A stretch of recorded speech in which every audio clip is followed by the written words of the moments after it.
यहां कौन ऐसा है जिसको मैं गुरु रूप में वर्ण कर लूं जो हमारे अनुरूप हो? गंधर्व बोला, इस सामने उत्कर्ष तीर्थ है, इसमें धौम्य मुनि तपस्या कर रहे हैं, आप जाकर उनको गुरु रूप में वर्ण कीजिए। अर्जुन ने बहुत अच्छा कह के गंधर्व को आग्नेयास्त्र की शिक्षा दी और वहां उत्कोचक तीर्थ में जाकर धौम्य मुनि को प्रणाम किया और अपनी बात निवेदन की। तो उन्होंने कहा, मैं तो तुम्हारा इंतजार ही कर रहा था, मुझे पता था तुम आओगे और मुझे गुरु रूप में वर्ण करोगे। अब उनको गुरु रूप में स्वीकार करके आगे बढ़े। जैसे आगे चलते जाते तो मंत्रों के उच्चारण द्वारा जल छिड़कते जाते, कोई भी विघ्न, कोई भी बाधा पांडवों को स्पर्श न कर सके। नरश्रेष्ठ पांचों भाई पांडव द्रौपदी के लिए पांचाल देश में प्रवेश किया। अब वहां सोचा कि अगर मैं राज्य के अंदर प्रवेश करता हूं तो कहीं कोई जानकारी न कर ले कि इतने महाबली कौन हो सकते हैं। तो उस गांव में एक किनारे कुम्हार का घर था गांव के बाहर, उसके पास गए और कहा, मुझे कुछ दिन के लिए यहां रख लीजिए।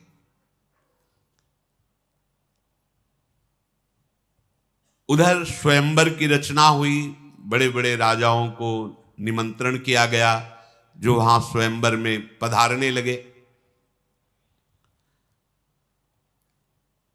कुम्हार के घर में ब्राह्मण वेश मृगचर्म आदि धारण किए हुए, उन्होंने पता लगवाया कि क्या ब्राह्मण वेशधारियों को भी स्वयंवर में प्रवेश दिया जाता है कि नहीं, क्योंकि क्षत्रिय राजकुमारों का स्वयंवर है।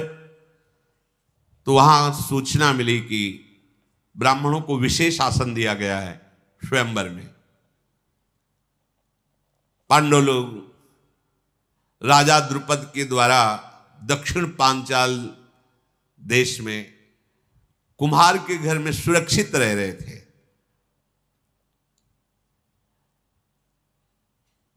एक गुप्तचर को भेजा और कहा, स्वयंवर की क्या दशा है? उसने आके बताया कि ऐसा लक्ष्य वेद रखा गया है कि सिर्फ अर्जुन ही वेद सकते हैं, दूसरा नहीं। उनको पता नहीं कि पांडव ये हैं। महाराज द्रुपद की आंतरिक इच्छा थी कि द्रौपदी का वर केवल अर्जुन हो सकता है।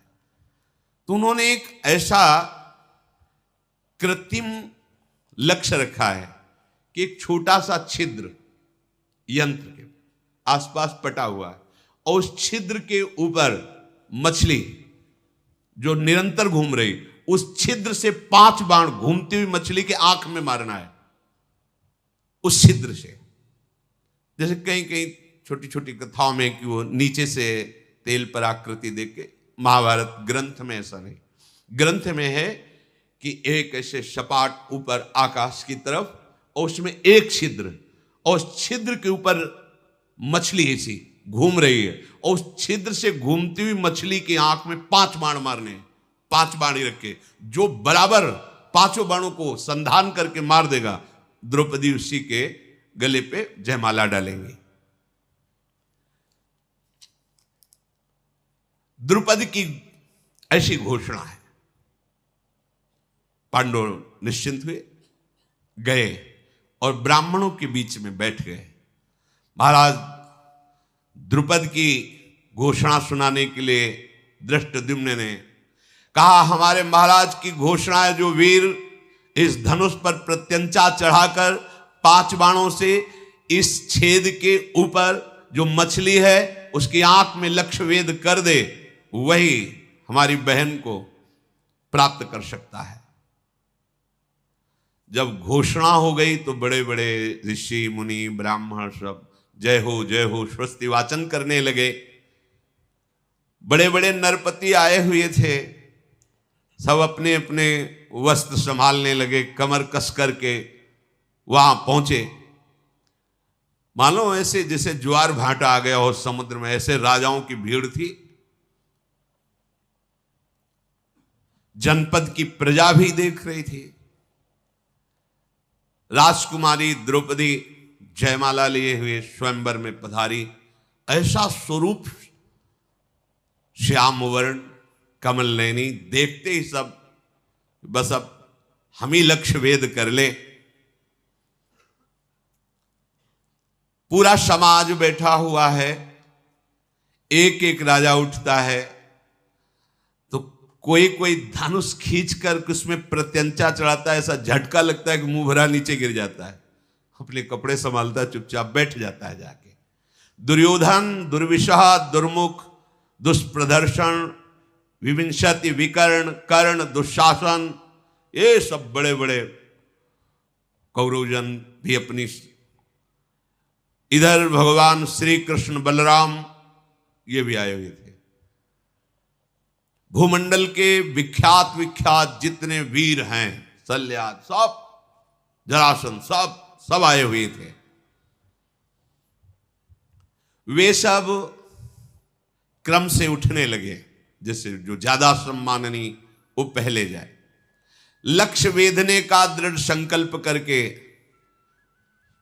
पर भगवान श्री कृष्ण ने जितने यदुवंशी वीर आए थे सबको इशारे से कहा कोई नहीं उठेगा, चुपचाप। तो जितने द्वारिकापुरी की तरफ से आए हुए थे सब कोई नहीं उठा। बलराम जी ने कहा ऐसा क्यों तुम कह रहे हो? तो उनका वो देखो मृगचर्म पहने हो 5 बैठे ना, वही पांडव है, और ये वेद अर्जुन के लिए है। अच्छा ये अर्जुन है, हमने तो सुना था कि उसमें अग्नि महल में बस नहीं, वो देखो 5 बैठे। बलराम जी को बड़ी प्रसन्नता हुई, केवल भगवान ने बलराम जी को संबोधन किया। अब उस समय कोई कोई तो धनुष की प्रत्यंचा चढ़ाने को बस होते कि वो अब बस बंधने वाली, ऐसा झटका लगता गिर जाते, किसी के बाजू टूट जाती, किसी के माथा टूट जाता, इतना कठोर धनुष रखा गया था, दूसरा चढ़ा ही न पावे। द्रौपदी की आशा लिए हुए जाके बैठ जाते, प्रत्यंचा ही नहीं चढ़ा पाए बड़े बड़े वीर। राजाओं की अवस्था ऐसी देखकर दुर्योधन भी पहुंचा, पर उसके घुटने फूटे, प्रत्यंचा तो चढ़ा नहीं पाया। दुर्योधन को ऐसा देखकर कर्ण को सहन नहीं हुआ, भुजा ठोकता हुआ पहुंचा, धनुष उठाया, प्रत्यंचा चढ़ाई और बाण में हाथ, 5 बाणों को ऐसे उठा के लक्ष्य की तरफ देख रहा था। द्रौपदी जी ने कहा कौन है ये? तो जो घोषणा करने वाले थे उनका सूत पुत्र कर्ण बोले किसी भी तरह तेरे को स्वीकार नहीं कर सकती, रख धनुष बाण, नीचे उतर। आकाश की तरफ देखता हुआ कर्ण नीचे उतरा। क्या कर सकता है, कैसे कहे कि मैं सूत पुत्र नहीं हूं? जीवन भर अपमान सहना पड़ा कर्ण को, जीवन, महाबली महादानी है। द्रौपदी ने उच्च स्वर से कहा ये मेरा वरण करने का कैसे अधिकारी हो सकता है, हटाओ इसको सभा से। इतना बड़ा, तभी उसने अंदर गांठ बांध ली थी कि इस प्रश्न का उत्तर एक बार हम तुम्हें जरूर देंगे। यही से महाभारत का बीज पड़ गया। अब जितने वीर थे सब अपना अपना बल लगा करके, जरासंध भी हार गया, प्रत्यंचा नहीं चढ़ा पाया। कर्ण ने प्रत्यंचा चढ़ानी थी, शायद प्रयास के लिए छूट मिलती तो हो सकता लक्ष्यवेद भी करते, पर आगे अवसर ही नहीं मिला। शत्रुओं को संताप देने वाले धृतराष्ट्र पुत्र सब निराश बैठे थे। अब बड़े बड़े प्रभावशाली राजा जो देवताओं के समान बलवान थे वो भी सब हाथ पे हाथ मिसते रह गए। जब सब राजा अपना मुंह नीचा करके बैठ गए तो युधिष्ठिर जी ने अर्जुन से कहा उठ चलो। इंद्र के समान तेजस्वी विशाल बाहु, अजान बाहु, और इनका भी वर्ण श्याम वर्ण है, कमल नयन। जे ही अर्जुन ब्राह्मणों की सभा में खड़े हुए, ब्राह्मण लोगों ने मंत्रोच्चारण शुरू कर दिया। हाँ भाई हमारा पक्ष है, मृगचर्म हिला हिला करके मंत्रोच्चारण करते, अवश्य विजयी होगा तू, अवश्य विजय है ब्राह्मण, तू अवश्य विजयी होगा। सब जितने बड़े बड़े राजा थे सब सर झुका के कि क्षत्रिय बल के द्वारा स्वयंवर की पूर्ति होती कि आज ब्राह्मण बल विजय प्राप्त करेगा। सबको यह है कि ये ब्राह्मण भीख मांगने वाला क्या कर सकता है, उपहास ही होगा इसका। जब बड़े बड़े जरासंध शल्य आदि बड़े बड़े राजा हार गए, ये क्या कर सकता है। अपने गुरु तुल्य बड़े भ्राता को प्रणाम करके मस्तानी चाल से रंगमंच पर पधारे। जो देखता उसका अनुमान होता कि इसकी चाल, इसकी गर्व भरी दृष्टि देखकर लगता है लक्ष्य भेद देगा। पर कुछ लोग बोले कि ब्राह्मण में इतनी सामर्थ्य कहां कि धनुर्विद्या की ऐसी सूक्ष्म कला को प्राप्त कर लिया हो। अर्जुन जी गए, धनुष की 4 परिक्रमा की, माथा झुकाकर, यह किसी ने नहीं किया था, जाके प्रणाम किया। इसके बाद विद्याओं के परम गुरु भगवान शंकर को मन ही मन प्रणाम करके भगवान श्री कृष्ण का चिंतन किया और सहज में धनुष को उठाया। खेल खेल में प्रत्यंचा चढ़ाई, बात की बात में 5 बाण संधान किए और लगातार वो घूम रही थी, 5 बाण लक्ष्य में वेद दिए। ब्राह्मण लोग उछल पड़े अपना अपना कमंडल लेकर के, मृगचर विजय हो गई। बड़े बड़े जो राजा आए थे सब निराश, ऐसा कैसे हो सकता है, ऐसा कैसे हो सकता है। अब तो स्वस्ति वाचन प्रारंभ, जो ब्रह्म ऋषि थे, हरि ओम मां स्वस्ति, जल छिड़क रहे अर्जुन के ऊपर।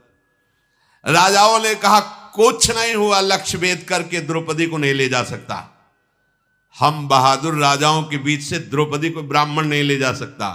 इस ब्राह्मण को जान से तो नहीं मारना चाहिए क्योंकि ब्राह्मण है, इसे बंदी बना लो और महाराज द्रुपद को जान से मार दो। और द्रौपदी का इतने राजा हैं तो अपहरण नहीं हो सकता, इसलिए इसको भी भस्म कर दो। क्षत्रिय राजा, अद्भुत कर्म करने वाले अर्जुन ने द्रौपदी की तरफ देखा और इशारा किया कि घबराना मत, शांत रहना। ये राजा द्रुपद अन्याय कर रहा है, ब्राह्मण को कन्या देगा। यहां हम क्षत्रियों का अपमान हो रहा है, तिनके की तरह हमारा उल्लंघन हो गया। मारो सब घेर के इस राजा द्रुपद को। तब तो भयानक कर्म करने वाले भीमसेन युधिष्ठिर जी से कहा, भैया अब चुप रहने का अवसर नहीं है, अब हमारे रिश्तेदार हो गए महाराज द्रुपद और इनको किसी भी तरह की आंच नहीं आनी चाहिए। राजाओं को क्रोध में भरे देख करके उसी धनुष को अर्जुन ने संभाला और वही 5 बाण, और कहा इतना ही काफी इनकी दवा के लिए। ये वो 5 बाण ऐसे दिव्य थे, लक्ष्य भेद करके तुरंत आ जाते थे। जैसे मद की धारा बहाने वाला मदोन्मत्त गजराज हो, ऐसे भीमसेन उठे, अपना कमर में वस्त्र बांधा, कहा हमें किसी अस्त्र की जरूरत नहीं, अपने घूंसे के प्रहार से सब राजाओं के नशा ठीक कर देंगे। बड़े बड़े राजा अपने अपने धनुष उठा करके द्रुपद महाराज भागे और अर्जुन की शरण में आके रक्षा कीजिए, जब तुम इतने वीर हो तो हमारी रक्षा कर सकते हो। असाधारण बुद्धि वाले अर्जुन ने कहा कि अचिंत्य कर्मा युधिष्ठिर की जो शरण में आ जाता है उसको कोई नहीं मार सकता, चाहे देवता ही क्यों ना हो। आप निश्चिंत रहिए, नाप की प्रजा के, नाप के राजभवन के और नाप की राजपुत्री को कोई भी किसी भी तरह से अमंगल नहीं कर सकता। आप इतना समर्थ के बीच में खड़े हो कि इस समय त्रिभुवन का कोई भी देवता, दैत्य, दानव सब मिलकर प्रहार करें तो भी आपका बाल बांका नहीं हो सकता। ये सुनकर द्रुपद को शंका हो रही थी कि ब्राह्मण में इतनी सामर्थ्य नहीं हो सकती। इनकी भुजाओं में जो धनुष की प्रत्यंचा के रगड़ है, इनकी अस्त्र पकड़ने की जो मूठ कला है, तो धनुर्धर अर्जुन के समान है, पर वो कह नहीं पा रहे थे। भगवान श्री कृष्ण ने कहा कि कुछ बोलना नहीं भैया बलराम जी से, पर्याप्त है। संकर्षण भगवान बलराम जी ने कहा मुझे सहन नहीं हो रहा, कहीं ऐसा ना हो कि, उन्होंने कहा आप चिंता मत करो, हम लोग तो हैं ही, पर देख तो लो ना। कमलदन के समान नेत्र वाले भैया, वो जो धनुष उठाए खड़े हैं वो अर्जुन है, और वो जो दुपट्टा बांध के खड़े हुए भीम है, और जो शांत बैठे महाराज युधिष्ठिर हैं वो नकुल सहदेव हैं। आप बिल्कुल चिंता मत कीजिए, ये पूर्ण बलशाली हैं और मुझे पता है कि रणभूमि में कोई भी ऐसा राजा नहीं जो इनके सामने से भाग न पड़े। अब तो ब्राह्मणों ने अर्जुन के पास आके खड़े और कहा, चिंता मत करना, इनके बाण हमारे कमंडल का जल। हाँ देखते, और तो बल। अर्जुन ने ब्राह्मणों को प्रणाम किया और कहा, बस तुम्हारा आशीर्वाद ही काफी है, तुम एक मंडली बनाकर खड़े रहिए जिससे कोई अस्त्र शस्त्र तुम्हें छू न जाए, तुम्हारे जल की जरूरत नहीं है, मैं अकेला ही काफी हूं पूरी सभा के लिए। महाबली अर्जुन स्वयंवर में लक्ष्यवेद को प्राप्त करके द्रौपदी को इशारा किया, मेरे पीछे चलो। द्रौपदी जो आज्ञा करके अर्जुन के पीछे चले, भीमसेन आगे चल रहे। कर्ण कूद पड़ा दुर्योधन के साथ कि अभी इस ब्राह्मण को मजा चखाते हैं। निर्भय होकर, उसको पता था कि ब्राह्मण हमारे सामने कैसे जीत कर ले जा सकते हैं। भीमसेन एक बड़ा ताड़ का वृक्ष था, उखाड़ा, उसके पत्ते उत्ते झाड़े, विशाल वृक्ष हाथ में लिया और आगे खड़े हो गए। राजाओं की मंडली टूट पड़ी भीमसेन और अर्जुन पर। अर्जुन का बाण संधान लक्ष्य भेद मार मार के बाणों से कर्ण को बेशुद्ध कर दिया। और भीम का कोई बाण वाण का तो चक्कर था नहीं, पेड़ उठा के मार 500 राजा एक बार में मूर्छित हो रहे। ऐसा धनुर्धर तो केवल देवराज इंद्र या अर्जुन हो सकते हैं। ऐसा धनुर्धर मैंने नहीं देखा जैसा तुझे देख रहा हूं। इसलिए मैं, तो ब्राह्मण है ना, इसलिए प्रणाम करता हूं और खुले मुख से तेरी प्रशंसा करता हूं कि दो ही विश्व में ऐसे धनुर्धर, या तो देवराज इंद्र और या सब्यसाची अर्जुन। उसको पता है अर्जुन लक्षाग्रह में मारे गए हैं और मैं तुमसे परास्त हो गया, अब मेरी सामर्थ्य नहीं, मैं तुम्हारे सामने खड़ा हूं। कर्ण ऐसा कह के वापस हुआ। जब कर्ण वापस हुआ तो वृक्ष की मार से पिटे हुए कौरव पक्ष भाग पड़े। माद्रिक जी के भाई का नाम था शल्य, बहुत बलवान थे। इन्होंने भीमसेन से कहा कि तू ब्राह्मण है इसलिए तुझे क्षमा करता हूं, वापस चला जा, ये पेड़ का प्रहार तेरा मेरे ऊपर कुछ काम नहीं करने वाला। शल्य ने जब भीम से, तो भीम ने कहा तुम दया मत करो, तुम्हें, हम ऐसे ब्राह्मण नहीं, तुम्हें जितनी सामर्थ्य हो तो तुम लगाकर हमसे युद्ध करो। जैसे दो महागजराज भिड़ गए हों ऐसे भीम और शल्य का युद्ध होने लगा। भीम ने आश्चर्यपूर्वक एक घटना घटी, शल्य को उठाया, पृथ्वी पर बड़ी जोर से पटक दिया। शल्य युद्ध का विचार ही छोड़ के भाग पड़े। ऐसा बल, और सबसे महाबल किसका प्राप्त हो रहा जानते हो? वो बैठे संकर्षण के पास भगवान श्री कृष्ण, कहते तुम देखते जाओ, बल तो महाबल प्रभु है ना, उन्हीं का सब बल है। जितने वीर थे सब भाग पड़े और बोले ये ब्राह्मण कौन है, पता तो लगाओ भाई, ऐसा आज तक तो हमने कोई देखा ही नहीं। या तो भगवान परशुराम साक्षात आए हैं, या भेष बदल कर आचार्य द्रोण आए हैं, अन्यथा ऐसा कोई दूसरा है नहीं, क्योंकि अर्जुन तो मारे गए हैं। कर्ण कह रहा मुझे परास्त करके भगा, किसी को बुरा नहीं लग रहा क्योंकि लग रहा है सब ब्रह्म ऋषि है। कह रहे मुझे परास्त करके भगा दिया, बड़ा आश्चर्य इस ब्राह्मण में। शल्य ने कहा देवकी नंदन श्री कृष्ण और बलराम के सिवा मुझे कोई पटक नहीं सकता, और इस ब्राह्मण ने मुझे उठा के पटक दिया, बड़ा आश्चर्य है। बलवानों में श्रेष्ठ भीमसेन का अद्भुत कार्य देखकर भगवान श्री कृष्ण बहुत प्रसन्न हुए। बीच में आए और उन्होंने कहा देखो तुम सब राजा हार गए, ब्राह्मण विजयी हुए, बार बार युद्ध करने की बात नहीं, तुम सब जाओ। भगवान श्री कृष्ण की बात मानकर युद्ध शांत हुआ, सब राजा चले गए। वहां जितने दर्शक गण एकत्रित हुए थे सबने स्वीकार किया पांचाल राजकुमारी द्रौपदी इन्हीं के योग्य थी, इनको प्राप्त हुई। ये बड़े सौभाग्य की बात हुई। रुरु मृग के चर्म का वस्त्र धारण करने वाले ब्राह्मणों से घिरे हुए भीमसेन और अर्जुन द्रौपदी को लेकर आगे बढ़े। द्रौपदी जी को अपार सुख मिल रहा था, वो जान नहीं पा रही थी कि मुझे ये सुख कैसे प्राप्त हो रहा है। हृदय बड़ा उल्लसित था। इधर माता कुंती बड़ी चिंतित थी कि आज भिक्षा को गए, अभी तक वापस नहीं आए। संध्या काल हो गई। इतने में प्रवेश किया भीम अर्जुन ने। तो माता किसी कार्य में थी, उनका भिक्षा लेकर लौटाए। बोले हाँ मां मैं ले आया हूं। तो बोले पांचों बांट लो। कुंती देवी ने जब ये बात कही कि पांचों बांट लो, तो युधिष्ठिर जी ने कहा मां देख तो लेती, क्या बांटने की बात आपने कह दी। ये स्वयंवर में जीतकर द्रौपदी को लाए हैं। कुंती जी ने कहा कभी भूल से भी मेरे मुख से अधर्म वाली बात नहीं निकली, कभी मेरे मुख से अनुचित बात नहीं निकल सकती। भ्रम से भी क्या मेरे मुख से अधर्म की बात निकल गई? ऐसा कैसे हो सकता है? बेटा ये द्रुपद कन्या कोई वस्तु तो है नहीं कि 5 में विभाजित कर दी जाए। ये मैंने लगता है भूल से उत्तर दे दिया, तो मुझे क्या करना चाहिए? प्रायश्चित करना चाहिए।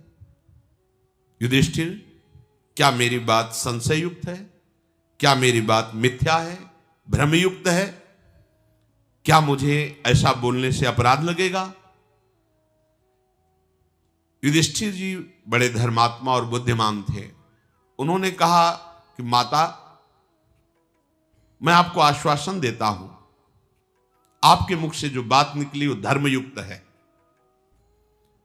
अर्जुन ने द्रौपदी को जीता है और वो तुम्हें चरणों में समर्पित कर दिया, तुमने 5 को दे दिया। इसलिए तुम ऐसा न सोचो कि तुमसे कोई अपराध बन गया या कोई मिथ्या वचन। अर्जुन बोले नरेंद्र, अधर्म का भागी मुझे मत बनाइए। सबसे पहले आपका ब्याह होगा, फिर क्रम से। द्रौपदी आश्चर्यचकित हो रही कि जीता एक ने ब्याह 5 के साथ, ये क्या हो रहा है? पांडवजन मन ही मन विचार करें कि कोई प्रमाण देने वाला मिल जाए कि हम लोगों का ये कार्य धर्मयुक्त है कि नहीं। कोई महर्षि, कोई ब्रह्म ऋषि इसका प्रमाण दें। ऐसा सोच ही रहे थे कि भगवान श्री कृष्णचंद्र जो और बलराम जो वहां गुप्त रूप से पधारे कुम्हार के घर में। अजात शत्रु महाराज युधिष्ठिर जी ही दृष्टि पड़ी, वसुदेव नंदन श्री कृष्ण तुरंत खड़े हो गए। प्रभु नजदीक गए और कहा मैं श्री कृष्ण आपको प्रणाम करता हूं, और युधिष्ठिर जी के चरण छुए, क्योंकि बुआ के बड़े लड़के हैं। भीम को हृदय से लगाया। बलराम जी ने भी युधिष्ठिर जी को प्रणाम किया। कुंती जी के चरणों में माथा नवाया श्री कृष्ण और बलराम जी ने। वसुदेव जी की बहन है कुंती जी, और कहा मैं गुप्त रूप से यहां इस घर में आया हूं, आप लोग सब सुखपूर्वक हैं? युधिष्ठिर जी ने कहा आपकी कृपा है प्रभु। आपने कैसे पहचान लिया? भगवान ने कहा कि मेरा नाम वासुदेव है, मैं तुम्हें पहचान नहीं पाऊंगा। वासुदेव का तात्पर्य होता है वासना वासुदेवस्य वासितम भुवनत्रयम् सर्वभूत निवासोस्मि वासुदेव नमोस्तुते। अर्थात मेरे से सब प्रकट हुआ, मेरे में ही सब रह रहा है और मैं जानूंगा नहीं। भगवान ने इतना कहा कि तुम ये जानो कि मेरा नाम वासुदेव है, और हंस दिया। ऐसा कौन अद्भुत कर्मा है जिसको मैं जानता ना हूं? सौभाग्य की बात है कि आप अग्निकांड से जीवित बच गए और द्रौपदी को ही प्राप्त किया। मेरे हृदय की भावना जो आपके प्रति है वो आपका सदैव रक्षा और कल्याण करती रहेगी। आप लोगों को कोई जान न पावे और हमें कोई ये न जाने कि आप हमारे हो, इसलिए मुझे गुप्त रूप से यहां से चल देना ही उचित लगता है।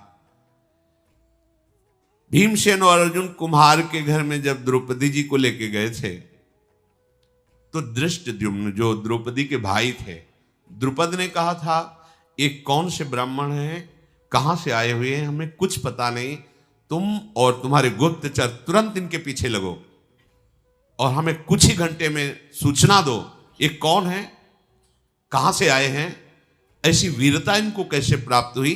मुझे नहीं लगता कि ब्राह्मण है। गुप्तचरों के साथ दृष्टिद्युम्न पीछे लग गए थे। चारों तरफ उनके गुप्तचर कुम्हार के घर में आसपास नकुल, सहदेव, युधिष्ठिर जी, अर्जुन जी, भीम जी कुंती के पास बैठ करके जो भिक्षा मांग करके लाई गई थी उसका विभाजन करने का इंतजार कर रहे थे। कुंती जी ने द्रौपदी जी से कहा, आज तुम विभाजित करो। पहले देखो कोई अतिथि तो नहीं, कोई संत तो नहीं बाहर भूखा, शास्त्र ऐसा कहता है। घर के बाहर निकल कर देखा, नहीं, तो अन्न का सीधा आधा भाग करो और इनको दो, भीम को आधा भाग, और इसमें शेष के 6 भाग करो, क्योंकि अब द्रौपदी जी भी है। 4 पांडवों में, 5वीं कुंती जी, 6वीं द्रौपदी, भीम को आधा भाग। जब सब पा रहे थे उसके बाद द्रौपदी जी ने बचा हुआ जो शेष भाग था उसे पाया। फिर जब सब प्रसाद पा चुके बैठ करके बातें शुरू हुई, यही सुनने के लिए गुप्तचर और दृष्टिद्युम्न उनके भाई वो अब वीर गाथाएं अपने पिता पांडु महाराज की और भी बातें, सब राजधर्म से युक्त बातें कर रहे थे। दृष्टिद्युम्न ने देखकर थोड़ा दुखी तो हुए कि इतने महान महल में पलने वाली इन मृगचर मोड़ने वालों के पास मांगी हुई भिक्षा का छठवांश पाकर द्रौपदी जी प्रसन्न मुद्रा में, किसी भी तरह का उनको असंतुष्टता नहीं, और सबके चरणों के समीप ऐसे ही बिना बिछाए लेटी, क्योंकि वो सब अपने मृगचर में ही लेटे हैं ऐसे ही, और वो राजकुमारी होते हुए एक बार भी प्रश्न नहीं किया कि मैं तो राजमहलों में रहने वाली, मेरे लिए ऐसी अव्यवस्था कैसी? पातिव्रत धर्म को जानने वाली थी। दृष्टिद्युम्न तुरंत जाकर के द्रुपद को सूचना दी, महाराज हमारे गुप्तचरों द्वारा और हमारे द्वारा जो परीक्षण हुआ उस 100% वो ब्राह्मण नहीं है। उनकी वार्ता, उनकी चेष्टा, उनकी संगोष्ठी ये बताती है कि कोई महावीर हैं। द्रुपद राज ने तुरंत एक दूत को भेजा और कहा, जाओ उनको कहो कि महल में तुम्हारा द्रौपदी के साथ स्वागत करने के लिए हम व्याकुल हैं, आप आइए और यहां प्रसाद पाइए। मेरी पुत्री कृष्णा को भी यहां लाइए। राजा द्रुपद के कहने पर तत्काल कुंती सहित 5 पांडव महल की तरफ चले। परीक्षा के लिए उन्होंने महल में प्रवेश करते समय कुछ ग्रंथ रखवाए, कुछ युद्ध की सामग्रियां रखवाई, कुछ अन्न के विभाग करके रखवाए, बहुत सी, और स्वयं खड़े होकर देख रहे थे। जब पांडवजन वहां से निकले तो दृष्टि पड़ी, भीम भयंकर गदा उठा के देखता, अर्जुन धनुष पर प्रत्यंचा चढ़ाते, नकुल सहदेव तलवार को मुठ पकड़ के भाला लेकर, युधिष्ठिर देख, किसी और तरफ नहीं देखा, सीधे गए। उच्च सिंहासनों को सजा के रखा था, जाके गर्व से बैठ गए क्रम के अनुसार। महाराज को निश्चित हो गया अगर ब्राह्मण होते तो संकोच होता इन सिंहासनों पर बैठने के लिए, बिल्कुल संकोच नहीं, और जैसे बैठने की प्रक्रिया होती राजाओं की उसी तरह बैठे हैं, और युद्ध की सामग्री पर इनकी दृष्टि गई, इसलिए मैं पक्का कह सकता हूं कि ये क्षत्रिय राजकुमार ही है। द्रुपद जी प्रसन्न होकर के आए और कहा कि देखो अब छुपाना नहीं, मेरा हृदय कहता है कि तुम पांडवजन ही हो, क्योंकि हमने परीक्षा लेके भी देखा और मेरा हृदय ऐसा कह रहा है कि तुम पांडव हो, तुम ब्राह्मण नहीं हो। क्या आप कृपा करके अपना परिचय दे सकते हो जिससे मेरा संशय छूट जाए? महाराज द्रुपद के ऐसा कहने पर महाराज युधिष्ठिर ने कहा, पांचाल राज नरेश, ये तुम्हारी कन्या जिसको प्राप्त होना चाहिए उसी को प्राप्त है। अर्जुन ने विजय प्राप्त की, मेरा नाम युधिष्ठिर, यह महाबलशाली भीम, ये नकुल सहदेव और ये पूज्य माता मेरी कुंती है। अपार सुख मिला महाराज द्रुपद को कि जो मेरा मनोयोग था भगवान ने उसे पूर्ण किया, नहीं तो मैं परेशान हो रहा था कि ऐसा कैसे हो सकता है कि कोई इतना प्रवीण ब्राह्मण होकर के ऐसे। युधिष्ठिर ने कहा फिर भी महाराज आपको हमने बता दिया, पर आपको प्रश्न करने का अधिकार नहीं था, क्योंकि आपने वहां कोई जात पक्ष नहीं लिखाया था, आपने केवल लक्ष्य भेद शर्त रखी थी, वैसे आपका पूछने का अधिकार नहीं था, क्योंकि लक्ष्य वेद करके ही द्रौपदी को प्राप्त किया, कोई आपसे दान नहीं लिया, आपसे प्रार्थना नहीं की, पर आपने प्रेम पूर्वक पूछा इसलिए उत्तर दे दिया। तदनंतर महातेजस्वी पांडु कुमारों को सुंदर भोजन पवाया गया। युधिष्ठिर जी ने कहा कि आगे की अब बात आप क्या सोचे हुए हैं द्रुपद जी से। द्रुपद जी ने कहा कि आप 5 में से कोई एक द्रौपदी का वर्ण कर सकता है, क्योंकि अर्जुन जी ने जीता है, चाहे अर्जुन, चाहे आप, चाहे भीम, नकुल या सहदेव, कोई एक राजकुमार हमारी पुत्री से, हम ब्राह्मणों को बुला के रखा है, हम पाणी ग्रहण संस्कार धर्मयुक्त कर देंगे। युधिष्ठिर जी ने कहा आपने सुना नहीं हमारी बात क्या? मेरी माता ने आदेश किया 5 के साथ ब्याह होगा, मैं 5 द्रौपदी के साथ ब्याह करूंगा और विधि पूर्वक करूंगा और धर्म युक्त करूंगा। द्रौपदी हम 5 की पटरानी बनेगी। द्रुपद बोले ये कौन सी भाषा आप बोल रहे हैं? बहुत सी रानियां एक राजा की होती है ये तो प्रमाण, लेकिन एक रानी के बहुत से पति होते हैं, ऐसा तो कभी हमने कहीं धर्म में नहीं सुना, शास्त्रों में नहीं सुना। तुम धर्म के ज्ञाता हो, पवित्र बुद्धि रखते हो, तुम लोक और वेद के विरुद्ध ये अधर्म की बात कैसे बोल दी? युधिष्ठिर जी ने कहा धर्म का स्वरूप बड़ा सूक्ष्म है, आपको पूरा ज्ञान नहीं है। पूर्व काल में प्रचेतागण 10 और उनकी पत्नी 1, आपको पता है, जिसमें हमारे पूर्वज गए हैं उस मार्ग का अनुसरण करना अधर्म नहीं कहा जा सकता। राजन ये भी धर्म है। द्रुपद बोले कुंती नंदन मेरी तो बुद्धि काम नहीं कर रही। कुंती देवी और राजकुमार धृष्टद्युम्न आप सब विचार करके कहो क्या ये बात ठीक है? तदनंतर सब बैठकर विचार कर रहे हैं। धृष्टद्युम्न ने कहा कि मेरी भी बात समझ में नहीं आई। बड़े भाई की पत्नी छोटे भाई के लिए मां के समान है, छोटे भाई की पत्नी बड़े भाई के लिए पुत्री के समान पूजनी अनुज बधू। फिर आप ऐसा कैसे कर सकते हैं? कैसे धर्म की रक्षा कर पाएंगे आप? मेरी समझ में तो बिल्कुल युक्ति संगत नहीं है। छोटे भाई की स्त्री के साथ बड़ा भाई कैसे समागम, बड़े भाई की जो पत्नी उसके साथ छोटा भाई कैसे समागम कर सकता है? मेरे लिए समझ में तो सूक्ष्म से सूक्ष्म बात ही अधर्म है।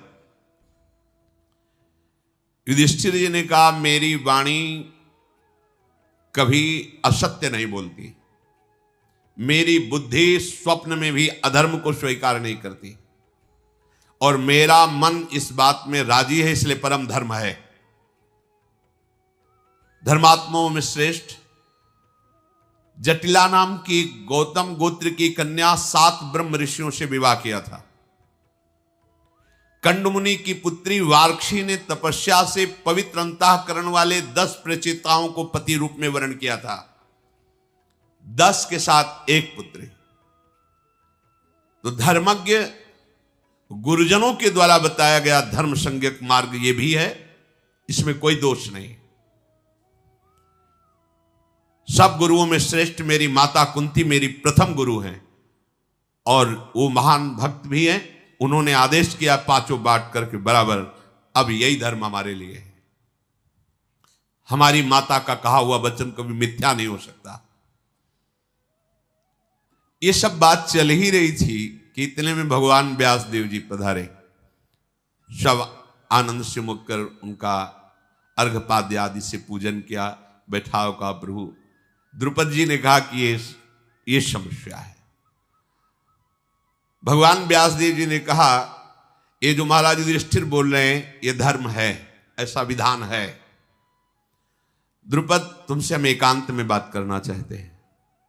हाथ पकड़ा भगवान व्यासदेव जी ने, द्रुपद को एकांत में ले गए और कहा तुम सब हमारी प्रतीक्षा करो।